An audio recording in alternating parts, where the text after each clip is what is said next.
बहुत से लोगों को ये लगता है कि लड़कियों की शादी तो हो जाती है लेकिन लड़कों की शादी नहीं होती। ऐसी कोई लड़की नहीं बचती जिसकी शादी नहीं होती, कि प्रारब्ध जो है वो ओनली लड़कों की शादी पर लागू होता है या लड़कियों की शादी पे भी प्रारब्ध लागू होता है। जैसे कि देखा जाए कि सबके अपने अपने कर्म हैं, अपने अपने प्रारब्ध हैं। हम किसी ना किसी कारण से ही इस धरती पे आए हैं, हमारे सुख दुख का लेखा जोखा मिला के ही हमारा ये शरीर बना है, क्योंकि हमारे जन्म लेते ही सब कुछ पहले ही फिक्स हो चुका था, हमारी कुंडली में ये सब लिखा हुआ है। लेकिन बहुत से लोग नहीं मानते, बहुत से लोग ये मानते हैं कि ये सब बकवास है, कुछ नहीं होता इन सब से। अगर खुद के फ़ायदे की, क्योंकि 50% के अच्छे दिन आते हैं तो 50% के बुरे आते हैं। अब बहुत से जो ज्योतिष होते हैं वो ये बताते हैं कि इतना तारीख से किस्मत बदलने वाली है इन राशियों की, और मान लो उसी राशि के आप हैं लेकिन आपके साथ उल्टा हो गया। अब आपको ये लगेगा कि झूठ बोलते हैं, कुछ नहीं होता, सब झूठ बोलते हैं, सब बकवास है, मेरे साथ तो उल्टा हुआ है। बोल रहे थे किस्मत बदलने वाली है तो, लेकिन ये तो सब उल्टा पड़ गया। अगर हमारे हक में आता है तो वो ज्योतिष सही है, अगर हमारे हक में नहीं आता तो वो एकदम घटिया क्वालिटी का है। यही हमारे माइंड में चलता है। देखा जाए तो प्रारब्ध सबकी शादी में जुड़ता है, ऐसा नहीं है कि लड़कियों की शादी में नहीं जुड़ता, लड़कों की शादी में जुड़ता है, सबकी में बराबर होता है।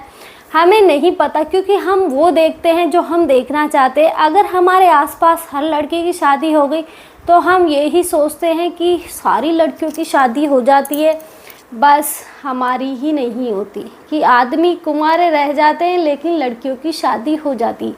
ऐसा नहीं है, बहुत सी लड़कियां भी ऐसी होती हैं जिनकी शादी नहीं होती, कि वो मतलब 40-40 उम्र की हो जाती, फिर भी ये बोलती है कि हमारे लिए कोई लड़का ही नहीं मिल रहा। आते हैं, देखते हैं, चले जाते हैं, हाँ ना का कुछ जवाब ही नहीं देते। शादी करना चाहते हैं लेकिन हो नहीं पा रही, कैसे होगी, सब उपाय करके देख लिए लेकिन हो नहीं रही। लेकिन हमें वो चीज़ें दिखाई नहीं देती, हम बस वो देखते हैं जो हम देखना चाहते हैं। यानी कि हमारे आसपास शादी हो गई तो क्या है, बहुत बड़ी दुनिया है ये।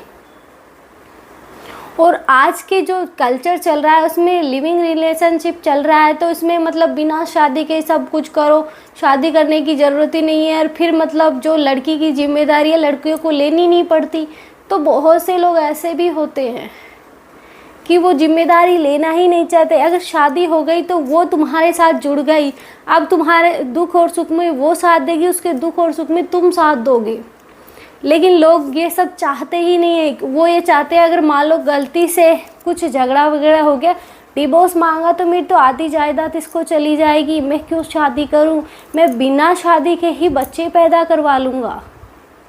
यही चल रहा है आजकल। और ये भारत में फिर भी इतना नहीं है, भारत में अभी भी शादियां हो रही हैं, लेकिन विदेशों में तो पूरा का पूरा यही चीज़ हो रहा है कि लड़कियां मर रही है कि कोई शादी करो हमसे। बिना शादी के सब कुछ हो रहा है लेकिन शादी ही नहीं हो रही बस। तो ऐसे ही होता है, हमें लगता है कि हम लड़कों की शादी नहीं होती, लड़कियों की हो जाती है, लेकिन ऐसा नहीं है। बहुत सी लड़कियां ऐसी हैं जो जीवन भर कुंवारी रहती हैं। बहुत सी लड़कियां आपने शायद देखी होंगी कि भगवान श्री कृष्ण से शादी करती हैं, तो क्या उनके किस्मत में कोई लड़का नहीं था? तो वो भगवान श्री कृष्ण को अपना पति मान रही है तो उनकी किस्मत में वो ही लिखे होंगे, इसलिए तो उन्होंने शादी करी। नहीं तो बिना सोचे समझे पूरा ज़िंदगी कौन दाव पे लगाता है अपनी। आज तक कभी सुना है कि किसी लड़के ने किसी देवी से शादी कर ली? नहीं सुना है ना। मेरे हिसाब से मैंने तो नहीं सुना है, आपने सुना है तो वो आपके ऊपर है, लेकिन मैंने नहीं सुना। लेकिन बहुत सी लड़कियां मैंने खुद ने देखी है, मैंने खुद ने सुनी है। यहाँ तक कि मीराबाई को कौन नहीं जानता, सब जानते, पूरा विश्व जानता है कि मीराबाई भगवान श्री कृष्ण की कितनी बड़ी भक्त थी। यहाँ तक कि भगवान श्री कृष्ण को अपना पति मानती थी। कि जब उनकी खुद की शादी नहीं हुई थी, उससे पहले वो भगवान जब बचपन में ही थी तभी से वो भगवान श्री कृष्ण को अपना पति मान चुकी थी।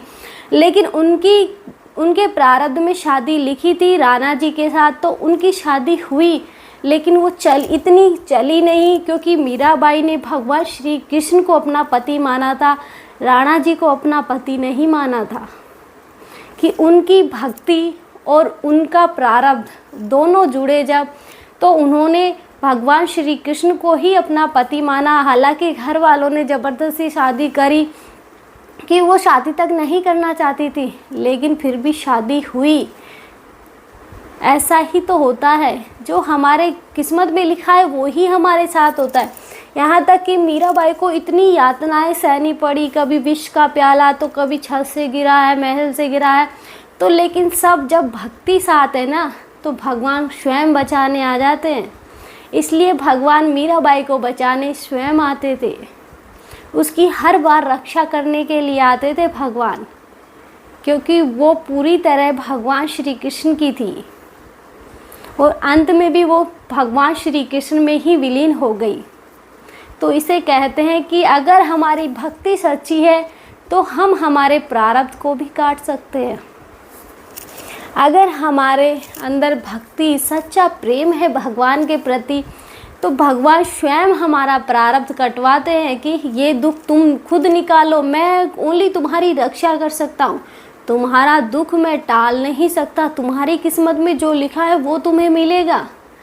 लेकिन जब तक तुम ये भोगोगे नहीं, तुम्हारा आने वाला प्रारब्ध अच्छा कैसे होगा, नहीं तो इस जन्म में, नहीं तो ये दुख तुम्हें अगले जन्म में मिलेगा। और भगवान नहीं चाहते कि ये जन्मों जन्मांतरों का ये चक्र चलता ही रहे, कि हर जन्म में दुख मिलते ही रहे, सुख में मिलने चाहिए।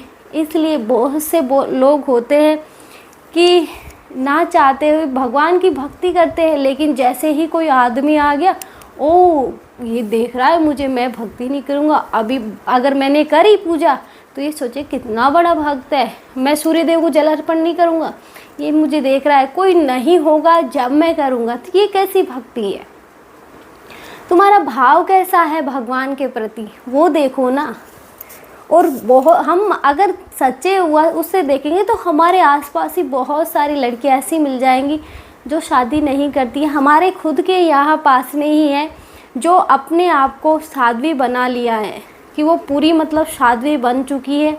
कि शादी तो साध्वी की शादी कैसे होती है कि वो मतलब भगवा कपड़े पहनती है, मतलब बाल वाल सब मुंडवा रखे हैं, तो इसी तरह वो साध्वी जीवन जीते, एक आश्रम में रहती है, यहीं की बेटी है वो।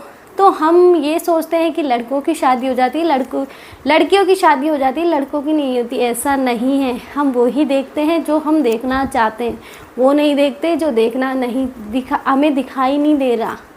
वो भी तो कोशिश करो ना देखने की। बहुत से हम मान लो कोई शादी का टॉपिक हो, वैसी वाली आप वीडियो देखना, उसमें आपको बहुत से कमेंट ऐसे मिल जाएंगे, हमारी 38 उम्र हो गई, हमारी 40 उम्र हो गई, लेकिन शादी की फुल कोशिश कर रहे हैं, घर वाले लगे हुए हैं वर ढूंढने के लिए, लेकिन शादी नहीं हो पा रही, कि पता नहीं कब होगी शादी।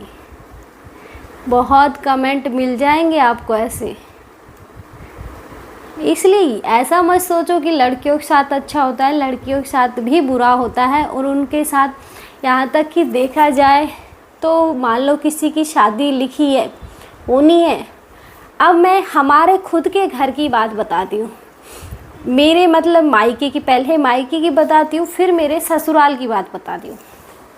कि मेरे मायके में जो मेरे खुद के चाचा हैं, उनकी शादी नहीं हुई। कि हमने यहाँ तक कोशिश करी कि बहुत से रिश्ते भी आए, नहीं हुई, हमने कोशिश भी करी। यहाँ तक कि एक बार तो हमने हमारे मतलब राजस्थान में गोद वगैरह भरते हैं कि शादी जब लड़की का रिश्ता जो पक्का हो जाता है तो गोद भर के आते हैं कि हाँ अब शादी पक्की हो गई।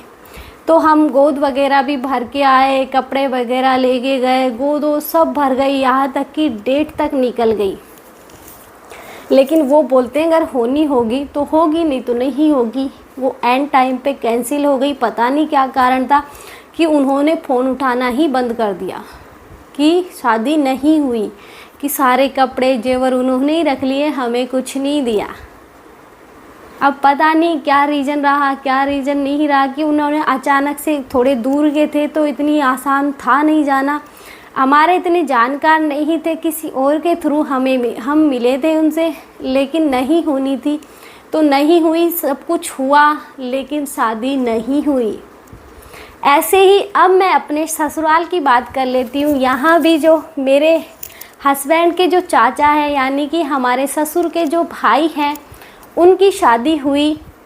वो बाहर की लड़की है कि बाहर से उनकी शादी करवाई गई, शादी हो गई, एक बेटी तक हो गई कि लेकिन उनकी शादी आगे चलनी नहीं लिखी थी कि उनकी मतलब 2-3 साल की बेटी होगी कि अब सास ने बहू को परेशान करना स्टार्ट कर दिया कि कभी मतलब सब्जी में भभूत डाल दी, तो कभी काम लड़ाई झगड़े हो गए, तो ऐसे इस तरह से माहौल क्रिएट हुआ कि उसको अपनी बेटी तक को लेके जाना पड़ा और किसी और से जाके शादी करनी पड़ी।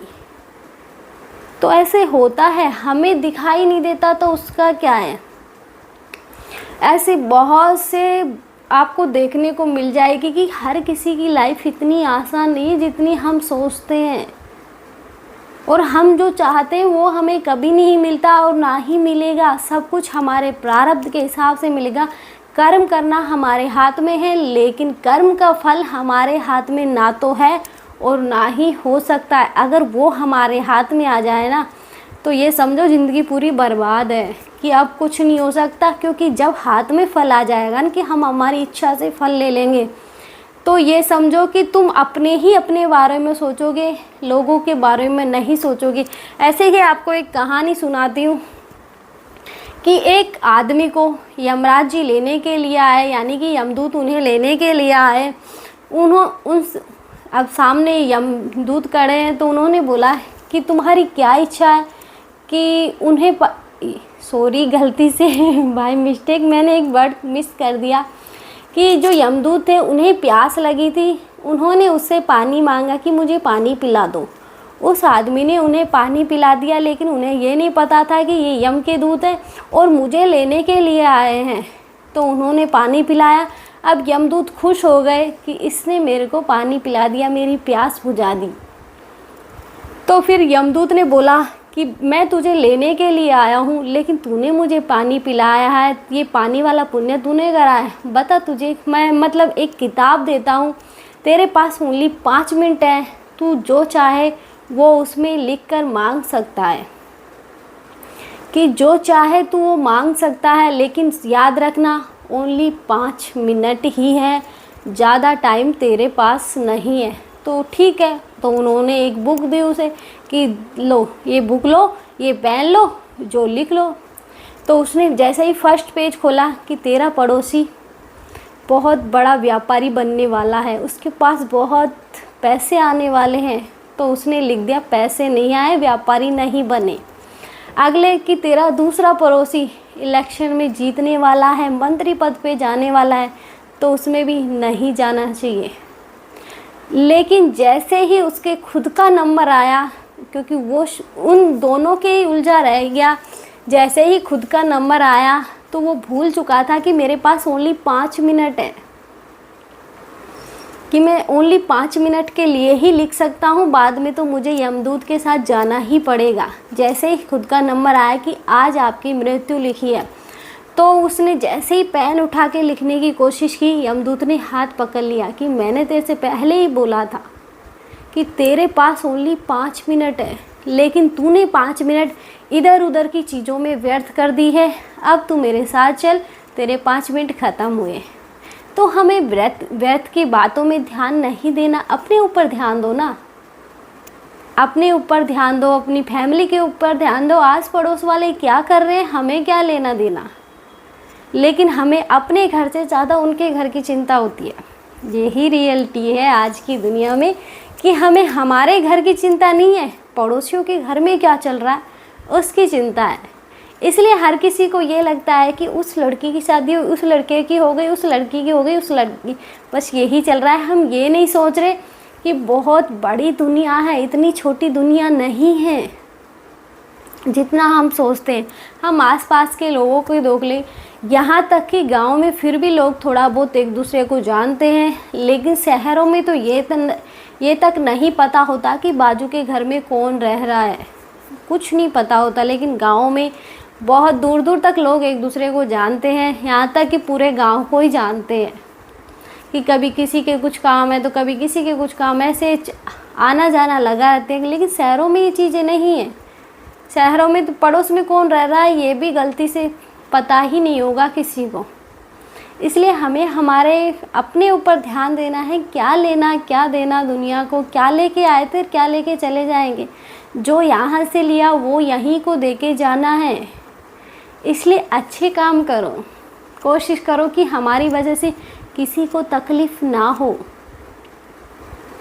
और ऐसी जीवन में बहुत सारी लड़कियां हैं जिनकी शादी नहीं होती। हम ये सोचते हैं लड़कों की नहीं होती, लेकिन लड़कियों की भी नहीं होती। कोई किसी कारण से रह जाती है तो कोई किसी कारण से रह जाती है। इसलिए आज के लिए इतना ही। जय श्री राम। मिलते हैं नेक्स्ट वीडियो में।